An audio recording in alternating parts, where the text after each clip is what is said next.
యువకులు అనిల్ కుమార్ యాదవ్ గారిని, రాష్ట్ర ప్రభుత్వ సలహాదారులు మాజీ మంత్రివర్యులు పెద్దలు సుదర్శన్ రెడ్డి గారిని, అదేవిధంగా ఈ ప్రాంత శాసనసభ్యులు కసిరెడ్డి నారాయణ రెడ్డి గారిని, ఈర్లపల్లి శంకర్ గారిని, మిత్రులు ఎన్ఎం శ్రీనివాసరెడ్డి గారిని, జూబ్లీహిల్స్ శాసనసభ్యులు నవీన్ యాదవ్ గారిని,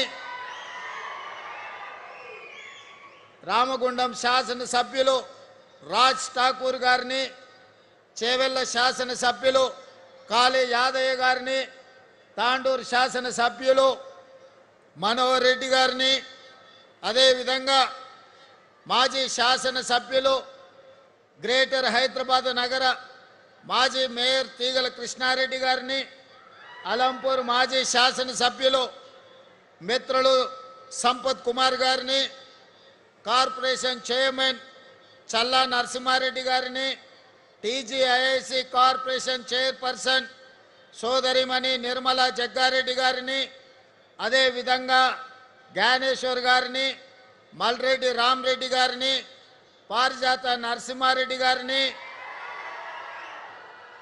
ఇతర ముఖ్యులందరినీ, ప్రభుత్వంలో భాగస్వాములను, ప్రభుత్వ ఉన్నతాధికారులందరితో పాటు ప్రాణ సమానులైన ఈ ప్రాంత రైతాంగం వేలాదిగా తరలి వచ్చి ఈ అద్భుతమైన కార్యక్రమాన్ని ఏర్పాటు చేసి రేపటి భవిష్యత్తుకు ఈనాడే పునాదులు వేసి ప్రపంచానికే ఒక అద్భుతమైన నగరాన్ని అందించడానికి వచ్చేసిన మీ అందరినీ మనస్ఫూర్తిగా అభినందిస్తున్న, ధన్యవాదాలు తెలియజేస్తున్న మిత్రులారా, ఈ వేదిక మీద నుంచి ఒక్క మాట చెప్పదలుచుకున్నా. హైదరాబాదు నగరం ఒక్క గొప్ప చరిత్ర. ఆనాటి కులీ కుతుబ్ షాయిలు కానీ, నిజాం నవాబులు కానీ హైదరాబాదు నగరాన్ని అద్భుతంగా విస్తరించడం వల్ల ఈనాడు ప్రపంచ పటంలోనే హైదరాబాదు నగరానికి ఒక గుర్తింపు వచ్చింది.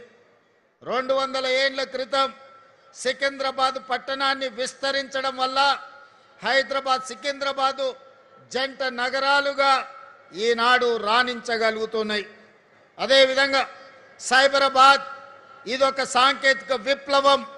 ఈ సైబరాబాదే ఈనాడు రాష్ట్ర ఆదాయంలో 60% అందించి తెలంగాణ ముఖ చిత్రాన్ని మార్చి ఈనాడు సైబరాబాదు ప్రాంతంలో 200 కోట్ల రూపాయలకు పైగా భూమి ధర పలుకుతుందంటే బంగారానికంటే రంగారెడ్డి జిల్లా భూముల విలువ ఎక్కువ అని చెప్పి ఈనాడు నిరూపించిన చరిత్ర మన సైబరాబాద్ ప్రాంతానికి ఉన్నది.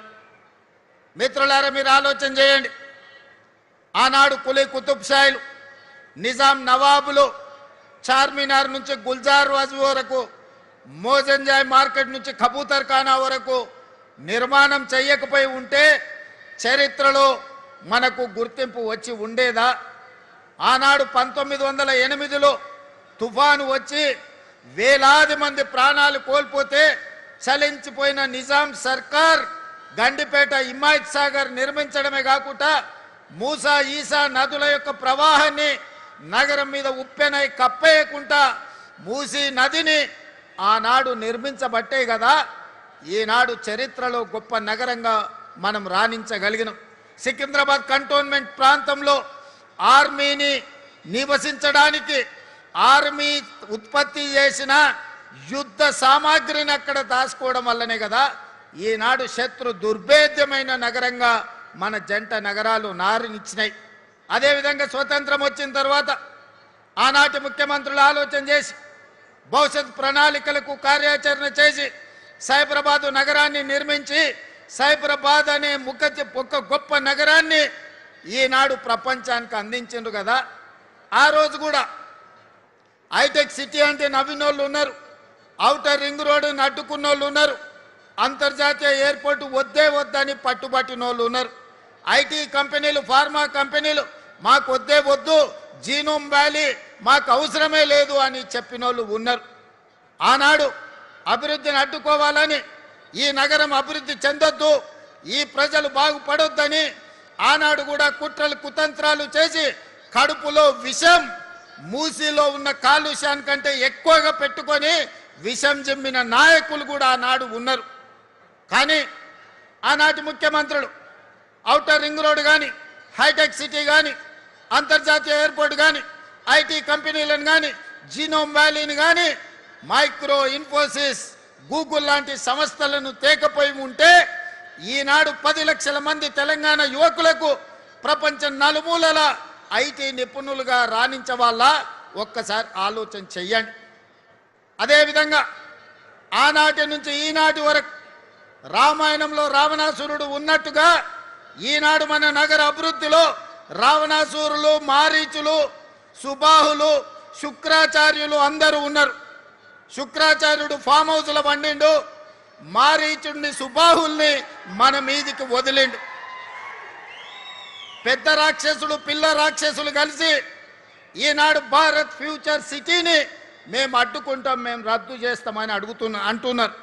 నేను అడుగుతున్న ఇక్కడ ఉన్న యువకులను, ఈనాడు ఫ్యూచర్ సిటీని రద్దు చేయాలన్నా, ఫ్యూచర్ సిటీని విస్తరించాలన్నా మీరు ఒక్కసారి చెప్పండి. ఈనాడు ఫ్యూచర్ సిటీ మన ఫ్యూచర్కే కాదు, మన పిల్లలు, వాళ్ళ పిల్లలు, వాళ్ళ పిల్లలు భవిష్యత్ తరాలకు గొప్ప ఫ్యూచర్ను అందించడమే కాదు, భారతదేశానికే కాదు ప్రపంచానికి ఒక దిక్సూచిగా, ఒక గొప్ప నగరంగా తీర్చిదిద్దాలి అని ఈనాడు మన ప్రభుత్వం సంకల్పంతో ఈ కార్యక్రమాన్ని తీసుకున్నది. ఈ సంకల్పాన్ని అడ్డుకోవాలని ఈనాటి రాక్షసులు కడుపు నిండా విషం పెట్టుకొని, కళ్ళల్లో నిప్పులు పోసుకొని, ఇక్కడనే కాదు అమెరికాకి వెళ్ళి ఫ్యూచర్ సిటీని మేము రాగానే రద్దు చేస్తామంటారు. అయ్యా, మీరు రద్దయిపోయిన 1000 నోటు లాంటోళ్ళు, మీకు గతమే ఉంది కానీ మీకు భవిష్యత్తు లేదు. మిమ్మల్ని తెలంగాణ ప్రజలు తిరస్కరించారు, మిమ్మల్ని తెలంగాణ ప్రజలు శ్మశానానికి పంపించారు. ఇక మీకు భవిష్యత్తు లేదు. ఈ భవిష్యత్తు నగరాన్ని రద్దు చేస్తామంటే వచ్చేసారి ప్రతిపక్ష హోదా కూడా రాదు, ఈ ప్రాంత ప్రజలు బండకేసి కొడతారని ఈనాడు నేను చెప్పదలుచుకున్నా. అందుకే మిత్రులారా, ఏడ్చే వాళ్ళ ముందు మనం జారి పడ్డట్టుగా కాకుండా ఏడ్చే వాళ్ళు ఏడ్చుకుంటుంటూనే మనం అభివృద్ధి పదం వైపు నడవాలి. అందుకే డిసెంబర్లో పనులు ప్రారంభించుకున్నాం.